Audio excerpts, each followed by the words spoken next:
प्रिय धनु लग्न व राशि वाले, सितंबर महीने का संपूर्ण मासिक राशिफल लेकर के मैं एस्ट्रोलॉजर रवि गुप्ता आपके समक्ष उपस्थित हो गया हूं। प्रिय धनु लग्न व राशि वाले, मैं आपको बताऊंगा कैसा रहेगा सितंबर महीने का हाल और ग्रहों के प्रभाव को और किस प्रकार से शुभ बना सकते हैं। तो वीडियो के अंतिम पड़ाव में मैं आपको यह भी बता दूंगा।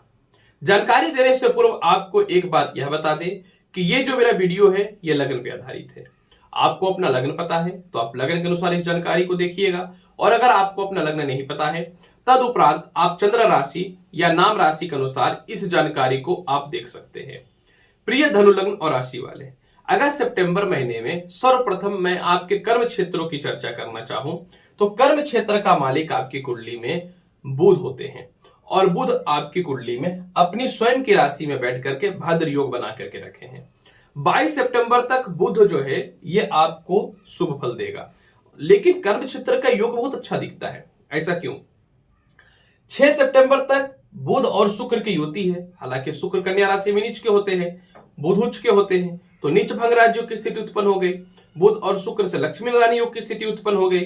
तो 6 सितंबर तक कर्म क्षेत्र में विशेष प्रबलता योग दिखेंगे। लेकिन 6 सितंबर के बाद मंगल, जो कि आपकी कुंडली में पंचमेश भी होते हैं और आपकी कुंडली में द्वादश भी होते हैं, तो पंचमेश और द्वादश कारक तत्व ग्रह मंगल जो है वो आपकी कुंडली में 6 सितंबर से कन्या राशि में आ जाएंगे।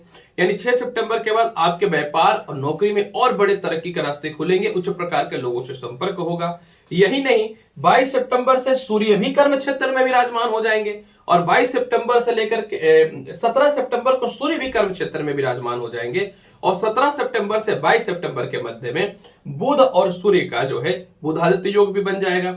यह नहीं महत्वपूर्ण है, इसके अलावा भी सुनिए, 14 सितंबर को देवगुरु बृहस्पति वक्र अवस्था में ही ये द्वितीय स्थान पे चले जाएंगे। शनि के साथ पूर्ण रूप में नीच भंग राजयोग बनाएंगे, और इनकी भी 9वीं दृष्टि जो है आपकी कुंडली में कर्म क्षेत्र पे देखिए पड़ना चालू हो जाएगा। अब यहां पे तात्पर्य क्या होता है, एकदम स्पष्ट तौर पे देखिए मैं बताना चाहता हूं कि इस पूरे के पूरे महीने आपको व्यापार और नौकरी में किसी प्रकार की दिक्कत ही नहीं होगी। आपके कर्म क्षेत्रों में सम्मान मिलेगा, सीनियर अधिकारियों से तालमेल अच्छे होंगे, और अपने जीवन में कर्म क्षेत्रों के मामले में एक अच्छी पावर, क्षमता, स्टेबिलिटी देखने को मिलेंगी। अगर हम चर्चा करें विदेश यात्रा की, देखिए विदेश यात्रा कारक तो सूर्य ही है, जो 17 सितंबर तक अपनी स्वयं की राशि में है। द्वादश स्थान अधिपति केतु और द्वादश का अधिपति और भाग्य अधिपति दोनों में युति हुई है। हालांकि ये 6 सितंबर तक है, तो 6 सितंबर तक कुछ प्लानिंग वगैरह सेट तो हो जाएगा विदेश यात्रा का, परंतु आपकी कुंडली में एक चीज समझ लीजिएगा कि भाग्य द्वादश का मालिक 6 सितंबर से कर्म क्षेत्र में आ जाएगा, और भाग्य क्षेत्र का मालिक जो है सूर्य वो अपनी स्वयं की राशि में 17 सितंबर तक रहेगा। क्या अर्थ होता है इसका? इस महीने आपका विदेश जाने का संयोग बहुत प्रबल है। आप थोड़ा एफर्ट लगाते हैं तो जा सकते हैं, इसमें कोई शक नहीं है। और 14 सितंबर से बृहस्पति भी नीच भंग राज्यों की पूर्ण रूपेण युति बनाएगा, तो आपके विदेश जाने की संभावनाएं में बहुत पावर देखने को मिलेंगी। प्रयास कीजिए, चले जाइएगा। अगर आय और धन की बात करें, आय जो हम लोग रेगुलर इनकम करते हैं, और धन जो हम लोग के जीवन में अचानक अचानक प्राप्त होते हैं। आय स्थान का अधिपति शुक्र जो है वो नीच भंग राज्यों की स्थिति में है, परंतु शुक्र 6 सितंबर से अपनी स्वयं की राशि तुला में चले जाएंगे, और धन स्थान के अधिपति बृहस्पति 14 सितंबर से नीच भंग राज्यों की स्थिति उत्पन्न कर देंगे। दोनों ग्रह वक्री है। कोई भी ग्रह जब वक्री होता है तो एक घर पहले भी फल को देता है। इसका सीधा सीधी तात्पर्य यही निकलता है कि आपकी कुंडली में 14 सितंबर के बाद सारे फंसे हुए पैसे निकलने चालू हो जाएंगे, और 6 सितंबर के बाद आय में विशेष बढ़ोतरी के योग दिखने चालू हो जाएंगे। सिर्फ ये नहीं है, इंपॉर्टेंट ये है कि 22 सितंबर से जब कर्म का मालिक आय स्थान में चला जाएगा, तब सोना भी छुइएगा तो हीरा बन जाएगा, और मिट्टी छुइएगा तो सोना बन जाएगा। यानी 22 सितंबर के बाद और बहुत प्रबल है, यानी मंथल के अंतिम पड़ाव में और योग बढ़ रहा है आय स्थान का। कर्ज की स्थिति को भी सुधार जो है, शुक्र जो है 6 सितंबर के बाद अब कर्ज की मुक्ति धीरे धीरे करने चालू कर दीजिएगा। 6 सितंबर के बाद अब द्वादश स्थान का मालिक आपके कर्म क्षेत्र में जाएगा मंगल, तो भी आप कर्ज की मुक्ति के रास्ते खुलने चालू हो जाएंगे। पैसे सेव की बात करूं तो 14 सितंबर के बाद जो पैसे सेव नहीं हो पा रहे थे वो सेव होने चालू हो जाएंगे, यानी बड़े कामों में आप इन्वेस्ट कर सकते हैं। अगर हम चर्चा करें दाम्पत्य जीवन की, कुछ हद तक पारिवारिक स्थितियों को भी देखते हैं। दाम्पत्य जीवन अधिपति बुध जो है वो कर्म क्षेत्र में उच्च का है, और द्वादश स्थान के अधिपति 14 सितंबर द्वितीय स्थान के अधिपति बृहस्पति जो है ये 14 सितंबर से जो है नीच भंग राज्यों की स्थिति को उत्पन्न करेंगे। अब यहाँ पे देखिए सप्तमेश और द्वितीयेश दोनों प्रबल स्थिति में आने वाला है सितंबर में। सप्तमेश तो ऑलरेडी प्रबल है, तो ये तात्पर्य होता है कि क्या हो रहा है कि आपकी कुंडली में ऑलरेडी जिनका दाम्पत्य जीवन में कलेश वगैरह था वो 3 महीने ठीक रहेंगे।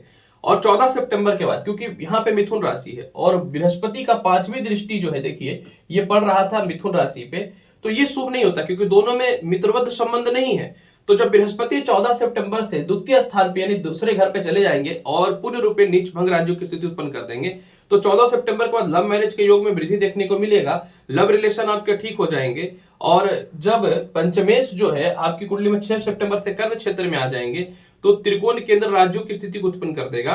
तो 6 सितंबर के बाद लव में योग अच्छे सुधार दिखनेंगे, लेकिन लव से मैरिज के योग में 14 सितंबर तक का प्रतीक्षा करना पड़ेगा। इसके बाद के योग में वृद्धि देखने को मिलते हैं। 14 सितंबर के बाद आपके पुराने मित्रों से और परिवार के लोगों से तालमेल आपके ठीक हो जाएंगे। अगर छोटे भाई बहनों की चर्चा करें तो आपकी कुंडली में छोटे भाई बहनों से 14 सितंबर के बाद तालमेल बहुत ही अच्छे हो जाएंगे। आप बड़े भाई बहनों से तालमेल 6 सितंबर के बाद आपके बहुत ही अच्छे हो जाएंगे। संपत्ति की चर्चा कर लेते हैं और माता पिता की चर्चा कर लेते हैं। संपत्ति या अधिपति कारक जो है वो बृहस्पति जो है वो तृतीय स्थान पे वक्री है, लेकिन ये 14 सितंबर के बाद फिर क्या है कि वक्र अवस्था में ही रहेंगे, लेकिन शनि के साथ पूर्ण रूप में नीच भंग राजयोग बना देंगे। और संपत्ति कारक मंगल जो है और शनि की स्थिति की चर्चा करना चाहेंगे। तो देखिए शनि जो है बृहस्पति के द्वारा नीच भंग राजयोग बना देगा। अब शनि के फल में थोड़ी सी शुभता आएगी थी, तीसरी दृष्टि से चतुर्थ स्थान को देख रहा है। इसके बाद मंगल जो है ये 6 सितंबर को आ जाएंगे कर्म क्षेत्र पे, और तो 6 सितंबर के बाद आपकी संपत्ति के योगों में प्रबलता और दिखने चालू हो जाएंगे। और इसके अलावा जो है सूर्य जो है आपकी कुंडली में जब कर्म क्षेत्र में आएंगे तो और अच्छा योग बनेगा। एक चीज समझने वाली बात है, 22 सितंबर तक बुध की नीच दृष्टि भी पड़ेगी कर्म क्षेत्रों पे। तो 22 सितंबर, हालांकि 6 सितंबर के बाद संपत्ति के योग में प्रबलता दिखेगा, लेकिन क्या होगा ना कि यहां 17 सितंबर के बाद जब सूर्य कर्म क्षेत्र पे आएंगे ना तो इनकी जब दृष्टि मित्रगत राशि पे पूर्ण रूप मीन पे पड़ने लगेगी तो ज्यादा प्रबलता योग दिखेगा। यानी अगर आप एफर्ट लगाते हैं तो संपत्ति बनेगा, लेकिन महीने के अंतिम पड़ाव में तो 100% होना ही है। होम डेकोरेशन हो, संपत्ति हो, या कोई भी प्रॉपर्टी खरीदना चाहते हैं, बेचना चाहते हैं, ससुराल पक्ष की प्रॉपर्टी की बात कर लेते हैं, या खानदानी प्रॉपर्टी का विवाद भी जो है वो आपकी कुंडली में 14 सितंबर के बाद सॉल्व होना चालू हो जाएगा। माता पिता से तालमेल पूरे महीने बहुत ही अच्छे रहेंगे। आपकी कुंडली में 6 सितंबर का माता पिता का स्वास्थ्य में विशेष सुधार के योग दिखेंगे। पिता की तरक्की के रास्ते तो कोई रोक ही नहीं सकता। ये महीने में पिता से तालमेल, धन, संपत्ति सभी चीजों की प्राप्ति होगी। और पूरे महीने गैजेट्स और संपत्ति से रिलेटेड, तो वाहन से रिलेटेड तो किसी प्रकार की कोई दिक्कत है ही नहीं, बस भावुकता में थोड़े नियंत्रण रखने पड़ेंगे। अगर हम संतान की चर्चा करें तो संतान अधिपति मंगल जो है वो भाग्य स्थान में है, और इसके बाद फिर जो है ये चले जाएंगे 6 सितंबर से कर्म क्षेत्रों में और अपनी 8वीं दृष्टि से डायरेक्ट संतान हाउस को देखेंगे, जो ईश्वर की कृपा से बहुत ज्यादा शुभ और लाभकारी योग है। यानी 6 सितंबर के बाद संतान योगों में वृद्धि, संतान की तरक्की होगी। यही सेम चीज शिक्षा के मामले में भी देखने को मिलेगा। शिक्षा स्थान का भी जो है आपका लॉर्ड जो है मंगल जो है वो 6 सितंबर से प्रबलता योग देना चालू कर देगा। और शिक्षा से सुखों का मालिक जो है, जहां ऑलरेडी उच्च का स्वराशि का शुक्र मित्रगत राशि का बैठा हुआ है राहु, परंतु आपकी कुंडली में जब शुक्र जो है शिक्षा से और संतान से सुखों का मालिक जब 6 सितंबर से अपनी स्वयं की राशि तुला में आएंगे तो 6 सितंबर के बाद शिक्षा में और संतान में बड़े अच्छे योग दिखने चालू हो जाएंगे। स्वास्थ्य का बात अगर करते हैं तो 6 सितंबर के बाद जब शुक्र अपनी राशि में चले जाएंगे तो पेट संबंधी जो समस्याएं चल रही थी वह सॉल्व हो जाएगा। और इसके अलावा जो है थोड़ी सी दांतों की समस्याएं जो चल रही थी, सिर दर्द, नेत्र की समस्याएं, हार्ट से रिलेटेड जो समस्याएं चल रही थी वो आपकी कुंडली में 14 सितंबर के बाद पूर्ण रूप में स्थिर हो जाएगा। खास करके शुगर, बीपी से रिलेटेड समस्या। कर्ज की बात कर लेते हैं और शत्रुता और केस मुकदमा का। तो मैंने बताया था कि कर्ज जो है निश्चित तौर पे 6 सितंबर के बाद तो आपका सॉल्व हो जाएगा। अगर केस मुकदमा की चर्चा करें तो कारक तो चंद्रमा और मंगल, तो केस मुकदमा आपके ये महीने जो है 100% सॉल्व हो जाएंगे, क्योंकि भाग्य स्थान के अधिपति मंगल वो कर्म क्षेत्र पे रहेगा, प्रबल पोजीशन पे रहेगा। और 14 सितंबर से जब बृहस्पति यहां आएगा तो बृहस्पति की 7वीं दृष्टि उच्च की अष्टम हाउस पे पड़ेंगे, जो चंद्रमा के बल को भी बढ़ाएगा। और स्वयं उच्च की राशि पे दृष्टि पड़ने के कारण जो है आपके जीवन में सितंबर महीने में केस मुकदमा कर्ज से बचना ही बचना है। शत्रु कुछ भी नहीं कर पाएगा। ऐसे 6 सितंबर के बाद तो शत्रु ऐसे ही दूर हो जाएंगे आपसे।